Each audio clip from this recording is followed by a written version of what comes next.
집착의 법칙. 여러분의 구독과 좋아요는 정말 큰 힘이 됩니다. 거래를 성사시키는 유일한 방법은 끝까지 책임지는 것이다. 미국 기업 500곳을 대상으로 미스터리 슈퍼 손님으로 가장 한 채 서비스나 제품의 질을 평가하는 사람 프로그램을 진행한 적이 있다. 그때 70%가 넘는 곳에서 구매 제한이 시종된 것을 목격했다. 솔직히 말해 세일즈 조직이 실패하는 가장 큰 이유 중 하나는 주문을 요청하지 않는 것이다. 경쟁과 거절을 두려워하거나 다른 노이로제에 시달리는 세일즈맨은 구매 제안을 하러 잠재 고객에게 다가가기를 거부한다. 필요한 단계를 놓치면 제품을 팔지 못한다. 이는 아주 간단하다. 주문하라는 말을 안 하면 판매를 성사시킬 수 없다. 구매 제안을 하지 않으면 판매를 성사시킬 수 없다. 의사결정자를 상대하지 않으면 판매를 성사시킬 수 없다. 영향력 있는 사람을 상대하지 않으면 판매를 성사시킬 수 없다. 미궁 속에 빠진 문제를 해결하지 않으면 판매를 성사시킬 수 없다. 후속 조치를 제대로 하지 않으면 판매를 완전히 성사시킬 수 없다. 챕터 9 무리하게 약속하고 더 많은 것을 주라. 무리하게 약속하라. 나는 처음 사업을 시작했을 때 어떻게 사람들의 주의를 끌어야 할지 몰랐다. 뭔가를 놓치고 있었다. 그러다가 드디어 답을 찾았다. 문제는 가격이나 제한, 제품, 서비스가 아니었다. 거대한 주장을 안 한다는 것, 이것이 문제였다. 이 사실을 깨닫자 모든 것이 가능해졌다. 어느 날 즉흥적으로 고객에게 당신 직원들을 내게 30분만 맡겨보십시오. 그러면 내가 보장하는데 오늘 정오까지 직원 절반이 추가 매출을 반드시 달성할 것입니다. 라고 말했다. 그는 그럽시다라고 했다. 그 회사는 그날 신기록을 달성하지는 못했지만 몇 개월 만에 최고의 매출을 기록했다. 그때 나는 깨달았다. 내가 나를 믿지 못한다면 어떻게 다른 사람이 나를 믿겠는가? 성공하려면 거대한 주장을 해야 했다. 다음 장소로 이동해 사장에게 나를 소개하며 물었다. 여기 세일즈맨은 몇 명입니까? 12명이라는 대답을 듣고 나는 30분 동안 회의실에서 그들을 교육하겠습니다. 지금 9시군요. 장담하는데 오늘 정오까지 직원들이 6건의 계약을 체결할 겁니다. 라고 말했다. 그는 내게 30분의 시간을 주었고 나는 온 직원을 상대로 내 지식을 팔았다. 직원들은 정오까지 5건의 계약을 성사시켰고 오후 2시 전에 2건을 더 체결했다. 한순간에 나는 사람들의 관심을 끌기 시작했다. 나는 약속한 대로 해낼 수 있다고 믿었다. 누군가에게 짧은 시간 내에 어떤 일을 해주겠다고 말하면 약속 때문에 나는 그 일을 해내야 했다. 세상은 아직 당신을 모를 것이다. 당신의 아이디어도 낯선 것일 수 있다. 시간을 투자해 당신이 제공하는 것을 진지하게 검토하라. 고객이 경험할 수 있는 모든 혜택을 목록으로 작성하라. 제품을 하나하나 살피며 그것이 만들어낼 기적을 전부 목록으로 작성하라. 높은 수준의 성과를 이루려고 밀어붙이지 않으면 당신은 스스로가 얼마나 탁월한지, 당신 회사가 얼마나 성장할 수 있는지 절대 알 수 없다. 자신감을 보여주라. 내 사업이 폭발적으로 성장한 건 내가 거대한 주장을 하면서부터다. 이런 주장 때문에 어쩔 수 없이 나는 아니란 태도를 버리고 대담하게 행동해야 했다. 반복해서 그렇게 행동하고 새로운 수준으로 스스로를 계속 밀어붙였다. 그 결과 나는 완벽한 자신감을 얻었다. 잠재 고객에게 이런 자신감을 보여주기 위해 현재 내가 사용하는 몇 가지 표현은 다음과 같다. 내가 처리할 수 있다. 내가 완수할 수 있다. 내가 보장한다. 우리에게 해결책이 있다. 내가 알아내겠다. 내게 맡겨라. 자화자찬하라. 대부분의 사람은 스스로를 자랑하려고 하지 않는다. 그래서 자신을 홍보할 시간을 내지 않는다. 하지만 당신이 무엇을 하는지, 누구인지, 무엇을 제공하는지 설명하지 않으면 당신이 하는 일과 당신 존재에 대해 관심을 가질 사람은 아무도 없다. 이것이 현실이다. 당신의 가치를 홍보하는 소리를 귀청이 떨어지도록 요란하게 하라. 점잖게 말하지 마라. 나는 당신이 조심스러운 성향을 깨부수고 더욱 거침없이 행동하도록 도우려고 한다. 슈퍼볼 중계 방송 중간에 광고 시간으로 30초가 당신에게 주어진다면 무슨 말을 할지 생각해보라. 거창하게 홍보하라. 먼저 어떤 약속이 탁월한 제안이 될지 목록을 작성하라. 당신이 왜 놀라운 존재인지, 왜 가장 위대하고 최고의 존재인지 세상에 말하라. 그러면 훨씬 더 높은 수준으로 성과를 달성해야 할 이유가 만들어진다. 당신은 앞으로 해주겠다고 최고의 약속만 하면 된다. 챕터 10 집착하는 팀을 꾸려라. 원맨쇼는 이제 그만하라. 위대한 조직은 절대 누구 혼자서 일을 다 하는 법이 없다. 왜 사업을 시작한 다음 혼자서 일해야 하는가? 작은 사업체를 목표로 하는 걸까? 아니면 인재가 너무 없어 자신만큼 일을 잘 해내는 사람을 고용할 수 없다고 판단해 포기한 걸까? 내 생각에는 후자다. 대부분의 사람은 인재를 찾는 일을 포기하며 이렇게 말한다. 그냥 내가 직접 하는 게 더 쉬워. 나도 그랬기 때문에 잘한다. 나는 혼자서 다 하려다가 자멸의 길로 갔다. 내 사업은 오직 내게만 전적으로 의존했기 때문에 사업을 시작한 후 10년 동안 성장하지 못하고 가까스로 생존만 할 수 있었다. 그래서 다른 회사와 계약해 내 세미나의 홍보를 맡겼다. 그전에는 재택근무를 하면서 비서 한 명만 고용했다. 그리고 스스로 너무 현명하다고 생각했다. 소규모로 유지하라. 비용을 줄여라. 새는 돈이 없게 하라. 사업체를 키우지 못하는 것을 합리화하려고 스스로에게 한 말이었다. 여러 해 동안 그런 식으로 사업을 운영했고 심지어 내가 혼자서 얼마나 잘하고 있는지 자랑하기까지 했다. 나중에 나는 두 번째 회사를 창업했다. 이번에는 동업자를 구해 기본의 세미나 사업과 연계된 컨설팅 회사를 차렸다. 컨설팅 회사는 첫 번째 회사보다 더 빠르게 성장했다. 동업자가 우리를 도울 직원들을 고용했기 때문이다. 하지만 그때도 나는 다른 사람들을 고용하는 데 거부감이 있었다. 직원들을 관리하면서 볼치가 지끈거리고 비용이 나가는 게 싫었기 때문이다. 직원이 없었을 때 내 수익은 매우 높았다. 하지만 회사 총 매출을 증가시키려면 나 혼자 다 할 수 있다는 생각을 버려야 했다. 그 이후 나는 내 관심과 노력을 모두 어디에 쏟았어야 했는지 알게 되었다. 한 사람의 노력만으로 그리고 계약한 홍보회사의 도움만으로는 회사를 확장시키는 데 한계가 있었다. 많은 강연가나 비즈니스 전문가가 직접 회사를 운영하면서 혼자 북치고 장구치고 다 한다. 이는 다른 사람에게는 사업을 성장시키는 방법에 대해 조언하면서 정작 그들 자신의 사업은 성장시키지 못한다는 말이다. 나는 엄청난 성공을 거둔 사람과 기업을 연구하기 시작했다. 그리고 그들 모두가 많은 직원을 두었다는 사실을 알게 되었다. 혼자서는 위대한 기업을 만들 수 없다. 다른 사람을 직원으로 두어야 한다. 사업은 기계나 자동화 기술이 있다고 다 되는 게 아니다. 사람이 있어야 한다. 프로그램을 시행하고 열정을 다해 기술을 활용하고 고객에게 서비스하고 마침내 당신을 목적지에 데려다줄 사람들이 주변에 있어야 한다. 그들이 당신 회사를 얼마나 강력하게 만들지 생각해보라. 월급 나간다고 투덜대지 마라. 많은 사람이 직원에게 지급하는 월급을 아깝게 생각한다. 과연 그런 생각이 맞을까? 사람에게는 돈이 들지 않는다.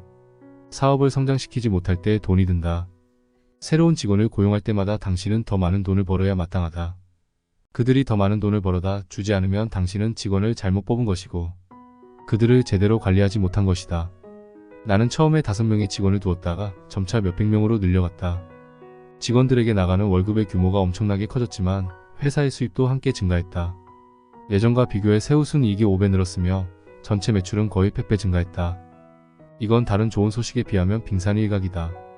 거래처는 8,000곳으로 늘어났고 수백만 명에게 관심을 받았으며 기존 제품보다 12배 규모의 제품이 개발되었다.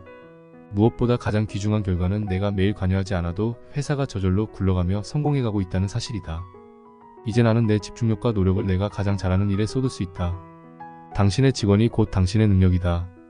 최고의 인재를 곁에 두지 않는다면, 당신만큼 목표에 집착하는 기업 문화를 조성하지 않는다면 당신은 능력을 확장하고 있는 것이 아니다. 꾸준히 새로운 사람을 받아들이지 않는다면 당신에게 있는 건 기존의 직원들 뿐이다. 그리고 오늘 당신이 의지하는 사람이 내일 당신을 실망시킬 수 있다.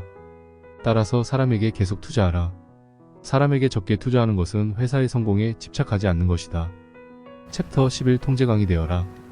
통제 대 리더십. 나는 어떤 스타일의 리더냐는 질문을 자주 받는다. 솔직히 나는 리더십은 잘 생각하지 않는다. 내가 중요하게 생각하는 건 통제다. 비즈니스 세계에서는 리더십에 대해 이야기하기를 좋아한다. 하지만 상황이 나쁘게 돌아갈 때 나는 리더십에는 관심이 없다. 나는 통제를 원한다. 최소한 누군가가 통제권을 발휘하고 있다는 걸 알기를 원한다. 답을 원하며 신속하게 문제를 해결하기를 원한다. 진정한 리더는 기꺼이 통제력을 발휘해야 한다는 게 내 믿음이다. 당당히 일어서서 환경과 사람, 미래에 대해 통제력을 발휘하려면 배짱이 필요하다. 그래야 마땅하다. 통제력을 발휘하려면 용기와 자신감이 필요하다. 통제와 관련한 부정적인 의미를 지우고 통제력을 발휘하겠다고 결정한 다음 주변 사람들의 삶을 개선하는 일에 통제력을 발휘하라. 그러면 당신은 놀라운 일을 해낼 것이다. 주변 사람들을 그들 스스로는 결코 감당할 수 없다고 생각하는 수준까지 밀어붙여라. 그러면 그들의 부모, 교사, 형제, 친구도 하지 못한 일을 당신이 해줄 수 있다. 그들에게 삶을 최대한 활용하는 법을 보여주고 집착이라는 당신의 재능을 전염시키게 될 것이다. 누가 당신에게 통제권을 주기를 기다리지 마라. 문제가 명확하게 보이고 당신에게 해결책이 있다면 통제력을 발휘해 앞으로 나서서 상황을 주도적으로 해결하는 건 당신 책임이다. 내가 해결하겠다라고 선언하라. 허락을 받은 것보다 용서를 구하는 것이 더 쉽다는 속담도 있지 않은가? 혹시 당신이 잘못된 결정을 할까봐 두려운가? 그렇다고 해도 결정하라. 위험을 무릅써라. 챕터 12 끈기에 집착하라. 성공의 중요한 특성, 끈기. 유일한 실패는 포기다. 위대한 성공 스토리에는 성공의 중요한 특성 중 하나로 끈기의 중요성이 늘 언급된다.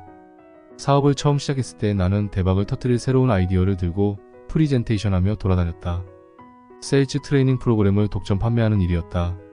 모든 사람이 내 설명을 귀 기울여 듣고 제품을 사려고 할 거라고 생각했다. 하지만 사업을 시작한 지 24시간 만에 나는 포기할 준비가 되었다. 그리고 2년 동안 날마다 포기하고 싶었다. 영업 전화를 하면 너무 많은 사람이 내가 말하는 도중에 전화를 끊어버렸다. 욕하는 사람, 다시는 전화하기 말라는 사람이 한둘이 아니었다. 나는 벌이가 시원찮아 청구서 대금을 낼 돈이 없었고 손에 들어오는 현금은 금방 사라졌다. 두려웠다. 잠 못 이루는 밤이 하루 이틀이 아니었다. 그리고 영업 전화를 걸기가 끔찍하게 싫었다. 이런 상황이 3주 정도 지속되면 대부분의 사람은 더 이상 견디지 못한다. 하지만 한계점이 지나고도 나는 날마다 수백 통의 전화를 하고 회사를 방문해 사람을 만났다. 나를 사랑하는 가족이나 친구들은 내게 이제 그만해도 된다고 이야기했다. 나도 어찌할 바를 몰라 이제 포기해야겠다고, 정말로 다 그만둬야겠다고 생각했다. 포기하고 다른 사람 밑에서 세일즈를 다시 해야 하나 심각하게 고민했다. 하지만 나는 디즈니, 오프라, 포드 등 포기하기를 거부하고 성공한 사람의 이야기에 매달렸다. 집착하는 사람은 포기를 거부한다. 엄청난 성공을 거둔 사람은 그저 실패를 극복만 한 게 아니다. 그들은 실패를 끈기의 연료로 사용했다. 실패에도 불구하고 끈질기게 집착한 그들의 능력으로부터 나는 동기부여를 받았다. 성공과 실패의 차이는 무엇일까? 성공한 사람들은 남들이 기권하고 경기장을 떠날 때도 계속 경기장에 남아있다. 프로 스포츠 시합에서 마지막 순간에 승부를 뒤집어 승리를 쟁취하는 일이 얼마나 많은지 아는가? 그들은 포기하는 법이 없다. 무슨 일이 있어도 끝까지 해내려면 동기가 필요하다. 지금 당장 그런 동기가 없더라도 걱정하지 마라. 동기는 발전시킬 수 있다. 끈기 근육을 훈련하는 몇 가지 방법을 소개하겠다. 1. 모든 임무를 완수하라. 시작한 일은 반드시 끝내라. 공적인 삶이나 사적인 삶에서 미완성 프로젝트를 더는 미루지 마라. 2. 난관에 부딪힐 때 장애물에 초점을 맞추지 마라. 다시 도전해볼 창조적인 방법을 찾아라. 3. 다른 사람이 포기할 것임을 예상하라. 당신은 처음부터 끝까지 끈기 있게 도전하겠지만 주변 사람들은 포기할 것이다. 그들은 당신도 똑같이 포기하라고 설득하려 할 테니 거기에 대비하라. 4. 어제의 성공을 오늘의 끈기의 연료로 삼아라. 과거의 성공에 안주하지 마라. 다음에 이룰 성공, 그 다음에 이룰 더 큰 성공에 집중하라. 5. 이자나 수입을 창출하는 활동에서 바쁘게 일하라. 또는 당신이 전진하는 데 도움이 되는 일을 배우거나 하며 바쁘게 지내라. 구르는 돌에는 이끼가 끼지 않는 법이다. 기적이 일어날 때까지 끈질기게 인내하라. 대부분의 사람은 기적이 일어나기 직전에 포기한다. 모든 한계를 넘어섰다고 생각한 다음 한 번 더 그 한계를 넘어설 때 기적이 일어난다. 그럴 때 상황은 순식간에 뒤바뀐다. 완전히 집착하는 사람은 도저히 버틸 수 없는 상황에서도 끈질기게 버틴다. 끈기를 강력한 무기, 위대한 자산으로 발전시키는 일에 집착하라. 아무리 가혹한 역경과 불가능이 가득한 시기에도 계속 앞으로 나아간다면 성공이 보장되기 때문이다. 완벽주의에 속지 마라. 완벽주의는 시작하지도 않고 끈기도 없는 사람을 위한 허황된 말에 불과하다. 어떻게든 시장에 들어가야 한다. 처음부터 잘할 수는 없다. 그러니 끈기를 발휘하라. 그러면 결국에는 성공하게 될 것이다. 때로는 최고의 방법을 찾는 데까지 시간이 걸린다. 따라서 당신이 무슨 일을 하든 그 일을 반복해서 수행하라. 그러면 그 일을 제대로 하게 될 것이다. 노력의 양과 빈도가 천재성을 키운다. 어떤 일을 수천 번 하고 나서도 그 일을 하는 방법을 계속 바꾸게 된다. 어떤 일을 하면 할수록 그 일을 더 잘 이해하게 되면서 더 잘하는 방법을 찾아내기 때문이다. 영원히 죽지 않는 불사신이 되라. 끈기는 전설 위인 천재의 특성이다. 그들은 보통 사람이 포기할 때 포기하지 않았기 때문에 미쳤다는 소리를 들었다. 다른 사람이 포기할 때 당신은 결과에 상관없이 오랫동안 끈기 있게 계속 시도한다면 당신의 능력, 자신감, 창조성, 천재성은 저절로 빛이 날 것이다. 온갖 역경에도 불구하고 회복 탄력성을 키워 강해지는 법을 배우기 때문이다. 끈기를 발휘할 때마다 당신에게는 또 하나의 스토리가 생긴다. 당신이라는 존재에 대한 스토리, 즉 당신이 어떻게 잠재력을 온전히 펼치는 일에 가까이 다가갔는지에 대한 스토리가 하나씩 늘어난다. 어려운 상황에 빠지게 된다면 미래에 얼마나 귀중하고 가치 있는 스토리가 쌓여 있을지 기억하라. 챕터 13 영원히 집착하라. 집착의 궁극적인 연료. 집착의 궁극적인 연료는 당신이 살아가는 동안 내내 변화하고 성숙하는 삶의 목적이다. 기억하라. 무엇에 집착해야 하는지 명확히 알 때 다음의 일들이 반드시 실현된다. 1. 당신과 다른 사람의 삶의 결과가 더 좋아진다. 2. 당신의 잠재력을 더 많이 발휘하는 방향으로 행동하게 된다. 이제 이야기를 마치면서 당신의 삶과 일에서 집착을 계속 유지하는 최종 비결 몇 가지를 알려주고 싶다. 집착의 비결 1. 새로운 사람들을 만나라. 나보다 더 큰 성공을 한 사람들과 함께하는 일, 그리고 새로운 사람을 만나는 일보다 내게 더 큰 영감을 주는 일은 없다. 새로운 친구나 인맥을 만들 때 모든 인간관계는 반드시 위로 확장해야 한다. 오래 사귄 항상 똑같은 사람들, 그리고 늘 듣던 이야기를 지겨워하는 사람이 나만은 분명 아닐 것이다. 집착의 비결 2. 최고의 휴가를 즐겨라. 당신은 내가 어떤 휴가도 안 된다고 완강히 반대할 거라고 생각할 수 있다. 하지만 그렇지 않다. 휴가를 가려면 제대로 가서 지나칠 정도로 즐겨라. 멋진 곳으로 장기 여행을 떠나라. 비용을 아끼지 말고 최고의 호텔에서 머물고 비행기는 1등석을 타고 최고급 식당에서 식사하고 스스로를 왕족처럼 대하라. 1등석을 탈 금전적 여유가 없고 오랜 기간 여행할 수 없다면 아직 휴가를 갈 준비가 안 된 것이다. 왜냐하면 휴가는 자기 자신, 사업, 인맥을 확장할 기회도 되기 때문이다. 집착의 비결 3. 멘토를 만들어라. 내 주변을 내가 신뢰하고 존경하는 사람들로 채워야 한다. 원대한 생각을 하고 내가 가고자 하는 곳에 이르도록 도와줄 수 있는 사람들이 주위에 많아야 한다. 당신은 혼자서도 빨리 달릴 수 있다고 생각할지 모른다. 하지만 스톱워치가 작동하거나 지지자의 응원을 받으며 할 수 있다고 생각한 것보다 더 많은 일을 해낼 것이다. 누군가가 당신을 지지하고 응원하는 건 좋은 일이다. 내 멘토나 코치는 내게 너무나 소중한 존재다. 집착의 비결 4. 경제적 능력을 벗어나는 물건을 쇼핑하라. 평생 나는 내 경제적 능력을 벗어나는 집이나 물건을 쇼핑하고 있다. 호화로운 집과 자동차, 시계, 가전 등을 쇼핑하고 있다. 이는 스스로에게 계속 동기부여를 하는 수단으로 삼는다. 예전 휴스턴에 살 때는 리버오크스에 있는 집을 보았고 로스앤젤레스에 살 때는 베벌리힐스에 있는 집들을 보았다. 사려는 생각 없이 2억 달러짜리 요트를 조사했다. 흥분하고 들뜬 마음으로 집착에 불을 붙이려고 그렇게 했다. 이 방법이 어리석어 보이고 유치한 장난처럼 보일 수 있지만 내게는 효과가 있다. 집착의 비결 5. 교육에 투자하라. 집착의 연료를 계속 공급하기 위해 내가 잘한 일 한 가지만 꼽으라면 교육과 자기개발에 지속적으로 투자한 것이다. 지금은 내 시간과 수입의 거의 10%를 트레이닝 프로그램을 사고 컨퍼런스에 참석하고 코치를 고용하고 책을 사는 1등에 투자한다. 집착의 비결 6. 신체 건강에 관심을 쏟아라. 정신을 예리하게 유지하는 것만큼 중요한 게 또 있다. 나는 잠재력을 제대로 발휘하려면 좋은 몸매와 건강을 유지해야 한다고 생각한다. 집착의 비결 7. 기부하라. 포브스가 선정한 400대 부자인 친구 밥덕원은 내게 이런 말을 했다. 그랜트 자선단체에 돈을 내는 건 기부가 아니라 투자라네. 올해 나는 총 수입의 30%에 달하는 금액을 자선단체에 기부했다. 기부는 돈을 주는 것에 국한되지 않는다. 시간, 에너지, 지식, 영감을 주는 일도 기부다. 이 행성에서 벌어지는 문제 중 당신이 도울 수 있는 문제가 무엇인지 찾아보라. 그리고 가서 도와라. 집착 운동에 참여하라. 당신은 지금 당장 혹은 다른 비즈니스 도서를 읽고 잠시 의욕이 넘칠 수 있다. 하지만 집착은 가벼운 개념이 아니다. 집착하겠다고 마음만 먹어도 곧 저항에 직면하게 될 것이다. 외부 세계에서, 언론과 정치에서는 온갖 일이 일어난다. 하지만 거기서 당신이 실망하는 일이 생기더라도 집착을 통해 계속 연료를 공급받아야 한다. 매일, 매주, 분기마다, 해마다 집착은 계속 당신에게 연료를 공급할 수 있다. 당신의 가족, 동료, 고객 등 주변 사람들도 당신과 같은 생각을 하게 하라.